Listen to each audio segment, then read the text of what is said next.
چلیے تاریخ کی طرف. کل جہاں تاریخ کو میں نے چھوڑا تھا آپ کے سامنے, ابراہیم کو نمرود نے آگ میں ڈالا. آگ میں ڈالا, آواز قدرت آئی, یا نارو کونی بردن و سلاما, اے آگ ابراہیم کے لیے ٹھنڈی ہو جا اور باعث سلام. کمال الدین و تمام النعمہ چھٹے امام کے صحابی ہیں مفضل ابن عمر آئے صادق آل محمد کی بارگاہ میں.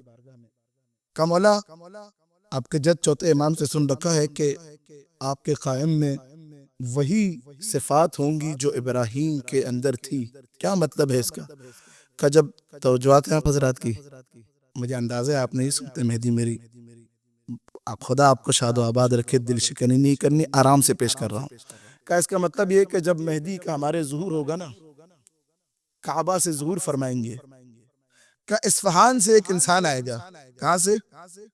اصفہان سے ایک انسان آئے گا, بہت لعین انسان ہو گئی. کر رہے توجہ آپ حضرات.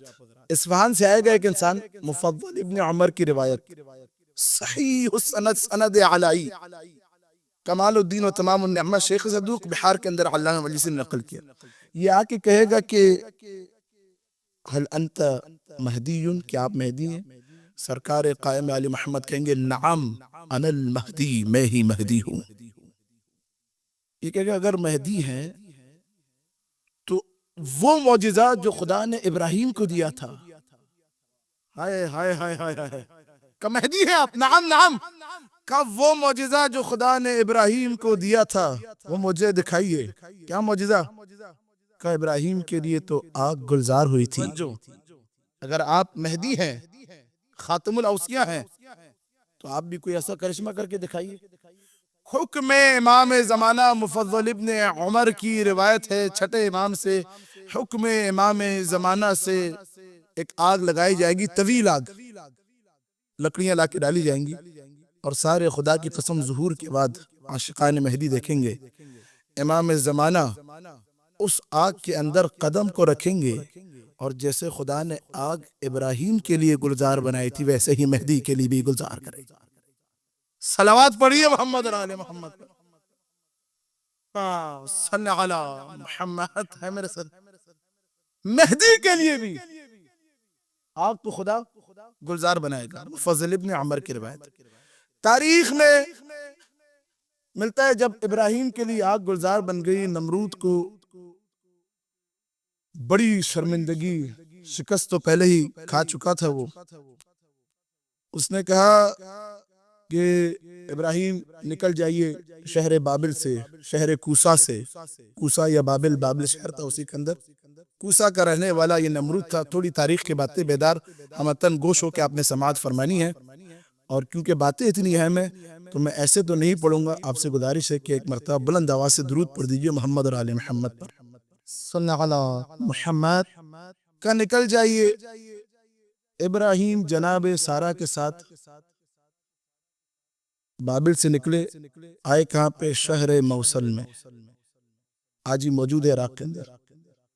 شہر موصل میں جب آئے حضرت ابراہیم اللہ کے نبی, تو موصل کے بادشاہ کی نظر جناب سارہ پر پڑی. یہ تاریخ نیت خراب ہوئی, اپنے ہاتھ کو بڑھایا جناب سارہ کی طرف, چاہتا ہوں غلطی ہو گئی. حضرت سارہ نے دعا کی, اس کا ہاتھ دوبارہ ٹھیک ہو گیا. دوبارہ ہاتھ آگے بڑھایا, دوبارہ شل ہو گیا.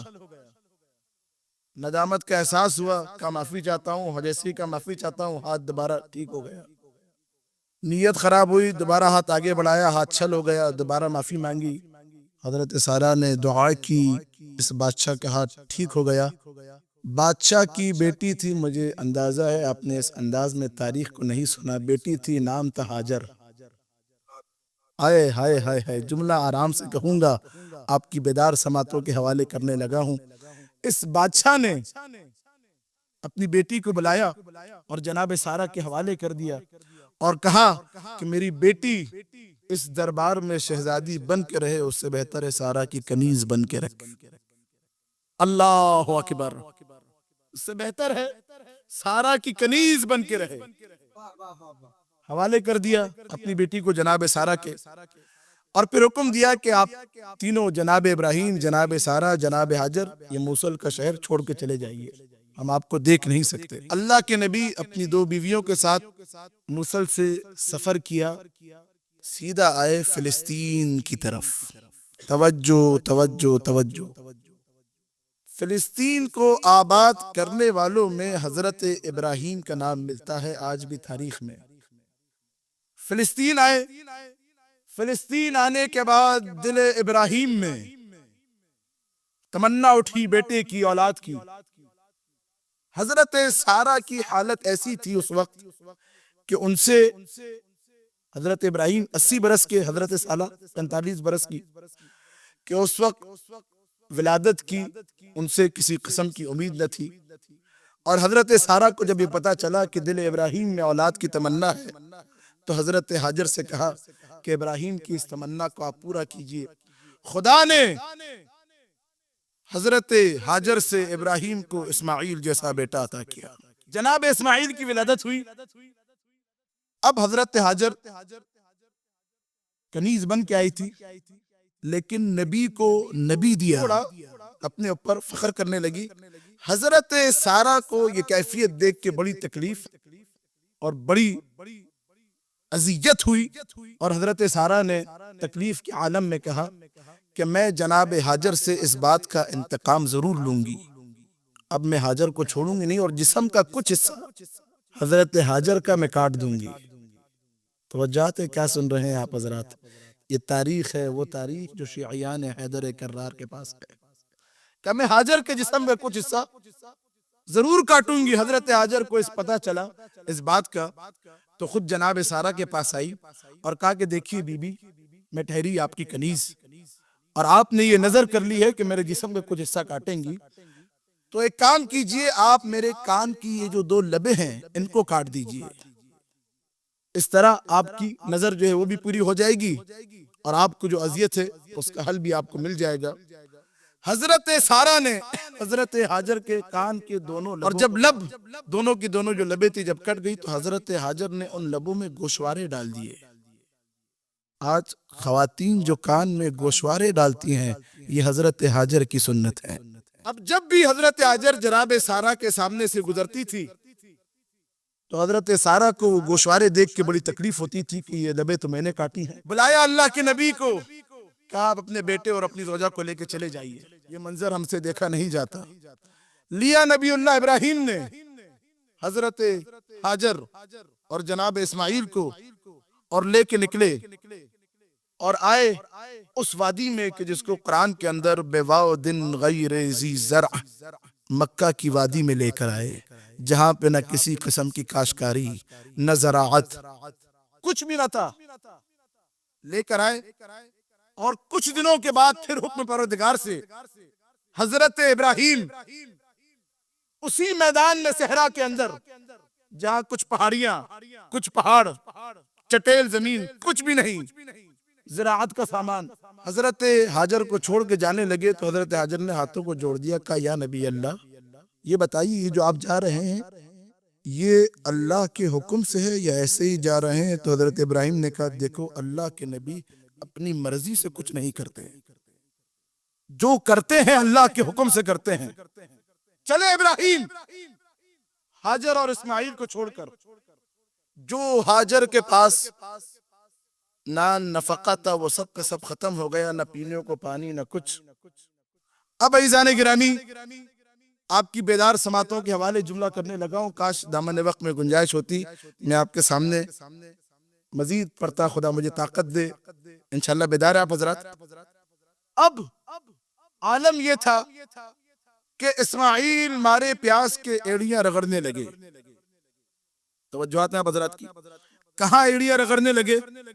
صفا اور مروہ کی پہاڑی کے درمیان۔ ہاجر نے دیکھا ماں کی ممتا، تو حضرت ہاجر پانی کی تلاش میں، توجہ جو حضرات پیچھے بیٹھے ہیں خون جگر دے کے پیش کرنے لگا ہوں، کبھی صفا کی پہاڑی کی طرف دوڑتی تھی، کبھی مروہ کی پہاڑی کی طرف دوڑتی تھی، کبھی صفا کی پہاڑی کی طرف دوڑتی تھی، کبھی مروہ کی پہاڑی کی طرف دوڑتی تھی۔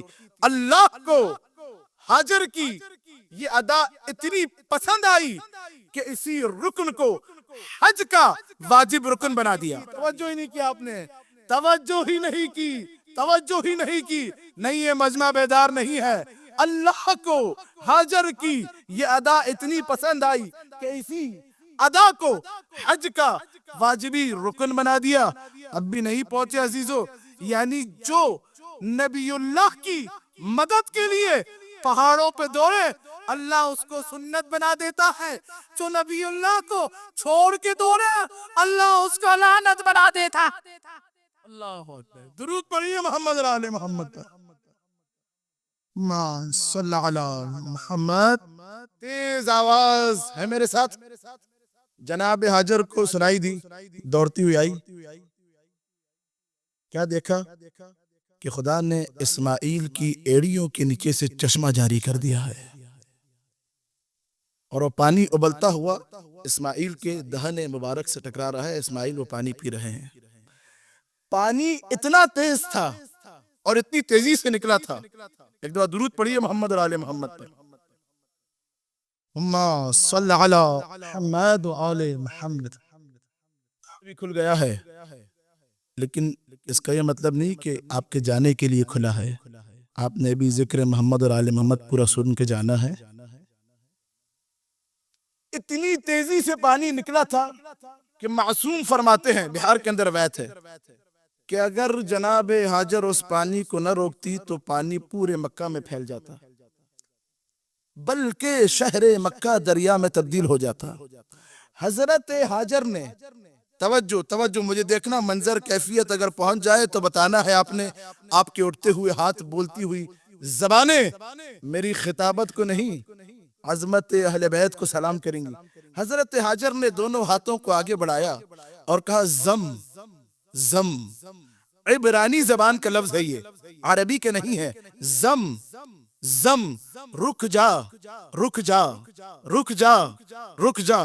عزیزو، کائنات میں دو ہی ایسی چیزیں ہیں جن کو کوئی نہیں روک سکتا، ایک ہے پانی، دوسری ہے موت۔ ایک ہے پانی، دوسری ہے موت، اور دونوں کو تاریخ انسانیت میں صرف دو بیویوں نے روکا ہے۔ حسن اتفاق یہ ہے کہ دونوں کا تعلق کعبے سے ہے، دونوں کا تعلق کعبے سے ہے۔ بھائی، جس نے کعبہ بنایا اس کی زوجہ نے پانی کو روکا، جو کعبے میں پیدا ہو اس کی زوجہ نے پانی کو روکا، جو کعبے میں پیدا ہوا اس کی زوجہ نے ملک الموت۔ صفا مروہ، آئے ابراہیم کے پروردگار سے واپس، ہے میرے ساتھ؟ سمجھیے خدا را قرآن کا ابراہیم تو آپ کو عظمت مہدی سمجھ آئے گی۔ توجہ توجہ توجہ، آئے واپس ابراہیم۔ کبارے لا اپنی زوجہ اور بیٹے کو لے کے جا رہا ہوں۔ کہا ابراہیم کہاں جا رہے ہو؟ ادھر ہی ٹھہرو مکہ میں۔ کبارے لا کرنا کیا ہے؟ قرآن کی آیات ہیں، سورہ انبیاء کا کرنا کیا ہے؟ کا قواعدہ، اس کعبہ کی دیواروں کو بلند کرو۔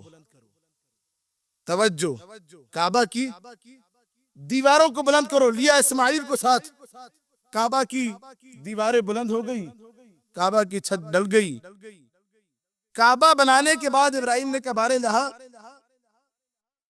توجہ توجہ، بس آخری جملہ ختم کیا میں نے، خدا آپ کو شاد و آباد رکھے، کوئی غم نہ دے سوائے غم اہل بیت کے۔ کعبہ بن گیا، کبارے لا اب کیا کرنا ہے؟ بسم اللہ الرحمن الرحیم، وَأَذِّن فِي النَّاسِ يَأْتُوكَ رِجَالًا۔ ابراہیم اب کعبہ بن گیا ہے، اب آواز لگاؤ، آواز لگاؤ۔ لوگ دنیا کے ہر کونے سے اس کعبہ کے طواف کے لیے آئیں گے۔ توجہ، لوگ دنیا کے ہر کونے سے فج عمیق، قرآن کہہ رہا ہے، اس کعبہ کی زیارت کے لیے، طواف کے لیے آئیں گے۔ تو اللہ کا بھیجا ہوا رسول ہے، تو معصوم ہے، معصوم کی صدا کائنات کے ہر کونے میں جائے گی۔ تو صدا لگا، تیری آواز پہ من فج عمیق ہر کونے سے لوگ آئیں گے، ہر کونے سے۔ یہ تو تھی قرآن کی آیت۔ عزیزان گرامی، خدا کی قسم، جتنی اہل سنت علماء کی تفاسیر کی کتابیں ہیں، جا کے آج آپ دیکھیے، آپ کو ہر بک میں، ہسٹری کی ہر بک میں، تفسیر کی ہر بک میں یہ ملے گا کہ ابراہیم نے یہ جو حج کے لیے آواز لگائی تھی، یہ آواز ہے 4,500 سال پرانی آواز۔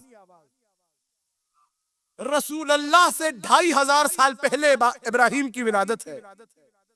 4,500 سال پرانی ابراہیم کی جو ندا تھی، مفسرین نے، مورخین نے، راویان حدیث، محدثین نے لکھا، آج تک، آج 2025 تک جو حج کرنے جاتا ہے، مسلمان، نوجوان، بزرگ، بوڑھا، یہ ابراہیم کی اسی آواز پہ لبیک کہتے ہوئے جاتے ہیں۔ ابراہیم کی اسی آواز پہ لبیک کہتے ہوئے جاتے ہیں۔ وہ آواز کہ جو ابراہیم نے 4,500 سال پہلے لگائی تھی، آج تک اسی آواز پر لوگ لبیک کہتے ہوئے جا رہے ہیں۔ ہمیں یہی تو شکوہ ہے مسلمانوں سے کہ ابراہیم کی 4,500 سال پرانی آواز سنائی دیتی ہے، نبی کی 1400 سال، 4,500 سال پرانی آواز مسلمانوں کو سنائی دے رہی ہے، نبی کی 1400 سال پرانی من کنت مولا کی آواز سنائی نہیں دے رہی۔ کہ ابراہیم میں اور ہمارے مہدی میں شباہت ہے، دونوں کی ایک ہی سنت ہے۔ تو جاتے ہم ابراہیم کو جب آگ میں ڈالا گیا نا، میں نے کل یہ مطلب بیان کیا، تو بردن، آگ بے انتہا ٹھنڈی تھی۔